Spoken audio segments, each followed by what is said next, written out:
നമസ്കാരം. മലയാളി വാർത്ത ഇൻസൈഡിലേക്ക് സ്വാഗതം. ബംഗാളിൽ എന്താണ് സംഭവിക്കുന്നത്? 2026 നിയമസഭാ തെരഞ്ഞെടുപ്പിന് തൊട്ടു മുൻപ് SIR പരിഷ്കരണ പദ്ധതിയുടെ ഭാഗമായി അന്ന് 90 ലക്ഷത്തിലധികം വോട്ടർമാർക്ക് തങ്ങളുടെ വോട്ടവകാശം നഷ്ടപ്പെട്ടിരുന്നു. 9 ദശലക്ഷത്തിൽ 6 ദശലക്ഷത്തിലധികം പേരുകൾ വോട്ടർ പട്ടികയിൽ നിന്ന് ഒഴിവാക്കപ്പെട്ടു. ഇരട്ടി വോട്ടർ പട്ടിക ഒഴിവാക്കി യഥാർത്ഥ വോട്ടർമാരെ ചേർക്കുകയായിരുന്നുവെന്നാണ് തെരഞ്ഞെടുപ്പ് കമ്മീഷൻ അന്ന് വിശദീകരിച്ചത്. ബംഗ്ലാദേശികളായ പലരും പശ്ചിമ ബംഗാളിൽ കടന്നുകൂടി അനധികൃത ജീവിതം അവിടെ തുടർന്നിരുന്നു. ഇതിനെ തുടർന്ന് തൃണമൂൽ കോൺഗ്രസ് തെരഞ്ഞെടുപ്പ് കമ്മീഷനുമായി നീണ്ട യുദ്ധത്തിലേർപ്പെട്ടു. ശുദ്ധമായ വോട്ടർ പട്ടികയാണ് തങ്ങൾ അവതരിപ്പിച്ചത് എന്ന് തെരഞ്ഞെടുപ്പ് കമ്മീഷൻ ആവർത്തിച്ചുറപ്പിച്ചു. മറുവശത്ത് സുവേന്ദു അധികാരി അധികാരത്തിലെത്തിയതിനു പിന്നാലെ ബംഗ്ലാദേശികൾ രാജ്യത്ത് നിന്ന് ഒഴിഞ്ഞു പോകണമെന്ന് അദ്ദേഹം അഭ്യർത്ഥിച്ചു. സംസ്ഥാനത്തുടനീളം തടങ്കൽ കേന്ദ്രങ്ങൾ സ്ഥാപിക്കാൻ ബംഗാൾ സർക്കാർ ജില്ലാ ഭരണകൂടങ്ങളോട് ആവശ്യപ്പെട്ടു. സുവേന്ദു അധികാരി ഇത്തരമൊരു ഉത്തരവിട്ട് 48 മണിക്കൂറിനുള്ളിൽ 2 തടങ്കൽ കേന്ദ്രങ്ങൾ ഒരുങ്ങി. മാൾഡയിൽ ഇംഗ്ലീഷ് ബസാറിൽ സ്വയം സഹായ സംഘങ്ങൾക്കായുള്ള സർക്കാർ പരിശീലന കേന്ദ്രത്തിന്റെ ഒരു ഭാഗമാണ് ആദ്യമായി തടങ്കൽ കേന്ദ്രമാക്കിയത്. തുടർന്ന് സംസ്ഥാനത്തുള്ള അനധികൃത താമസക്കാരെ തടങ്കൽ പാളയത്തിലേക്ക് മാറ്റാൻ തുടങ്ങി. ഇതോടെ ബംഗ്ലാദേശികൾ ഭയപ്പെട്ടു. അവർ കൂട്ടത്തോടെ അതിർത്തികളിലേക്ക് പിടികൂടുന്നവരെ BSFന് കൈമാറുമെന്ന് ജില്ലാ ഭരണകൂടങ്ങൾ വ്യക്തമാക്കി. സുവേന്ദു അധികാരി കട്ടയ്ക്ക് നിൽക്കുന്നു. വോട്ടെടുപ്പുമായി ബന്ധപ്പെട്ട് കേരളം ഉൾപ്പെടെയുള്ള സംസ്ഥാനങ്ങളിലെ അന്യസംസ്ഥാന തൊഴിലാളികൾ പശ്ചിമ ബംഗാളിലേക്ക് യാത്ര തിരിച്ചിരുന്നു. വോട്ടെടുപ്പൊക്കെ കഴിഞ്ഞ് അവർ മടങ്ങിയെത്തുന്നില്ല. പശ്ചിമ ബംഗാളിൽ തിരിച്ചെത്തിയവർക്ക് വലിയ തൊഴിൽ പ്രതീക്ഷ അവിടെയുണ്ട്. തങ്ങളുടെ നാട്ടിൽ കൂടുതൽ വികസനമെത്തും എന്ന പ്രതീക്ഷ ഒരു വശത്ത് ബംഗ്ലാദേശികൾ ഒഴിഞ്ഞു പോകുന്നതോടെ സംസ്ഥാനത്ത് കൂടുതൽ തൊഴിലവസരങ്ങൾ ഉണ്ടാകുമെന്നും അതോടെ കേരളം പോലുള്ള സംസ്ഥാനങ്ങളിൽ പോയി ഇനി ജോലി ചെയ്യേണ്ട ആവശ്യമില്ലെന്നും ഒരു കൂട്ടർ കരുതുന്നു. BJP സർക്കാർ അധികാരം ഏറ്റെടുത്തതിനെ തുടർന്ന് അനധികൃത നുഴഞ്ഞുകയറ്റത്തിനെതിരെ കർശന നടപടികളാണ് ഇപ്പോൾ തുടരുന്നത്. മുഖ്യമന്ത്രി സുവേന്ദു അധികാരി ഉത്തരവിട്ടിരിക്കുന്ന നടപടി കണ്ടെത്തുക, നാടുകടത്തുക. ഇതാണ് അദ്ദേഹത്തിന്റെ നയം. BJP സർക്കാർ പുതിയ മുദ്രാവാക്യവുമായി തങ്ങളുടെ നാട് ശുദ്ധീകരിക്കാൻ ഇറങ്ങി.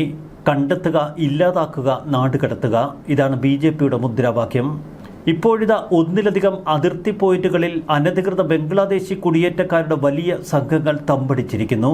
നോർത്ത് 24 ഫർഗാനാസിൽ നിന്നും മാൾഡയിൽ നിന്നും പുറത്തുവരുന്ന ദൃശ്യങ്ങൾ സംസ്ഥാനത്തിൻ്റെ നുഴഞ്ഞ് കയറ്റ വിരുദ്ധ നീക്കത്തിൻ്റെ രാഷ്ട്രീയ നയപരിപാടിയുടെ കൃത്യമായ തെളിവുകളാണ്. സുവേന്ദു അധികാരി പറയുന്നു, ഞങ്ങൾ ഭരണപരമായ നടപടികളിലേക്ക് കടന്നു. ഇനി ബംഗ്ലാദേശികൾക്ക് അനധികൃതമായി പശ്ചിമ ബംഗാളിൽ താമസിക്കാൻ കഴിയില്ല. ഫർഗാനാസിലെ ബസിൻഹട്ട് ഉപവിഭാഗത്തിലെ ഹക്കിംപൂർ ചെക്ക് പോസ്റ്റിൽ അന്താരാഷ്ട്ര അതിർത്തി കടന്ന് മടങ്ങാൻ ശ്രമിച്ച 100-ലധികം ബംഗ്ലാദേശി പുരുഷന്മാരും സ്ത്രീകളും അവിടെ ഒത്തുകൂടി. പശ്ചിമ ബംഗാളിന്റെ വിവിധ ഭാഗങ്ങളിൽ അനധികൃതമായി താമസിച്ചിരുന്ന പലരും ഇപ്പോൾ ചെക്ക് പോയിന്റുകളിലേക്ക് എത്തിയതിന് പിന്നിൽ ഭയം. വിദേശ പൗരന്മാർക്കായി പ്രത്യേക ഹോൾഡിംഗ് സെന്ററുകൾ സ്ഥാപിക്കാൻ സർക്കാർ പ്രഖ്യാപനമുണ്ടായതിനെ തുടർന്നാണ് ഇത്തരം നീക്കങ്ങൾ. പൗരത്വ നിയമത്തിന്റെ പരിധിക്ക് പുറത്തുള്ളവരെ നിയമവിരുദ്ധ താമസക്കാരായി കണക്കാക്കുമെന്ന് ഭരണകൂടം വ്യക്തമാക്കി കഴിഞ്ഞു. ഇക്കാര്യം BSFന്റെ മുതിർന്ന ഉദ്യോഗസ്ഥരുമായി സുവേന്ദു അധികാരി ചർച്ച ചെയ്തു.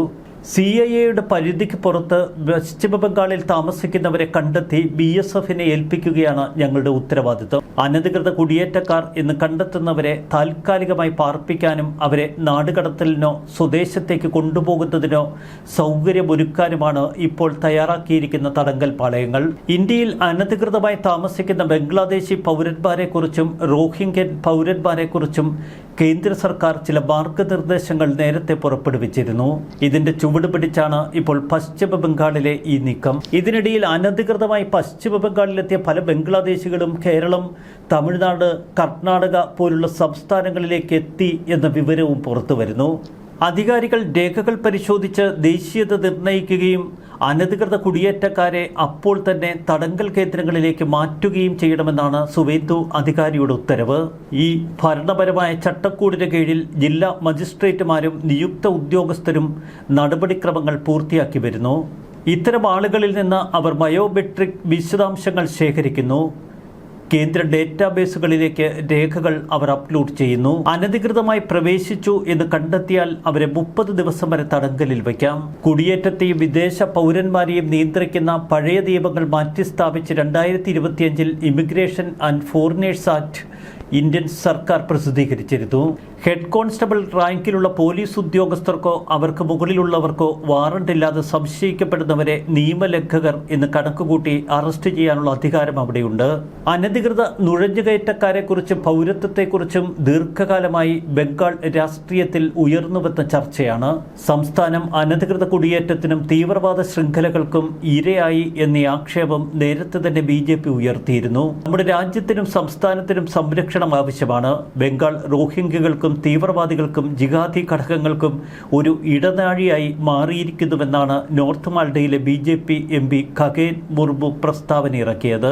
2024 ഡിസംബർ 31 ഇന്ത്യയിൽ പ്രവേശിച്ച അഫ്ഗാനിസ്ഥാൻ, ബംഗ്ലാദേശ്, പാകിസ്ഥാൻ എന്നിവിടങ്ങളിൽ നിന്നുള്ള ഹിന്ദു, സിഖ്, ജൈന, ബുദ്ധ, പാഴ്സി, ക്രിസ്ത്യൻ ന്യൂനപക്ഷങ്ങളെ സംരക്ഷിക്കുന്നതിന് കേന്ദ്ര സർക്കാർ പുറപ്പെടുവിച്ച ഉത്തരവ് ഇപ്പോൾ നിലവിലുണ്ട്.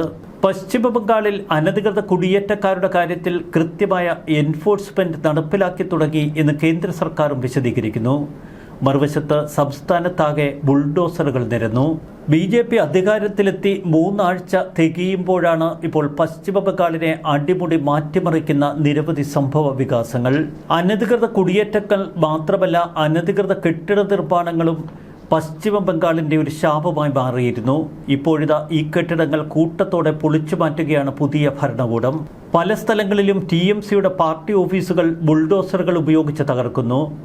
TMC ഭാരവാഹികളും TMC ജനപ്രതിനിധികളുമൊക്കെ പടുത്തുയർത്തിയ നിരവധി ബഹുനില കെട്ടിടങ്ങളും ബുൾഡോസറുകൾ ഉപയോഗിച്ച് പുതിയ ഭരണകൂടം തകർത്തെറിയുകയാണ്. കൊൽക്കത്തയിലും ബലേഘട്ട, മുസഫർപൂർ, ടിൽജാല, കസബ പ്രദേശങ്ങളിൽ ഞായറാഴ്ച TMC മുൻ നേതാക്കളുടെയും നിലവിലുള്ള ഭാരവാഹികളുമായി ബന്ധപ്പെട്ടു എന്ന ആരോപണമുള്ളവരുടെയും അനധികൃത ബഹുനില കെട്ടിടങ്ങൾ പൊളിക്കുന്നതിന് വലിയ തോതിൽ ബുൾഡോസറുകൾ വിന്യസിച്ചു. കസ്ബ MLAയുടെ ബഹുനില കെട്ടിടം ബുൾഡോസറുകൾ ഉപയോഗിച്ച് തകർത്തെറിഞ്ഞു. TMC ഭരണം തകർന്നു വീണത് 15 വർഷങ്ങൾക്ക് ശേഷം. പല നഗരസഭകളിലും കൗൺസിലർമാർ ഉൾപ്പെടെയുള്ളവർ രാജിവെച്ച് ഭയന്ന് നാടുവിടുന്നു.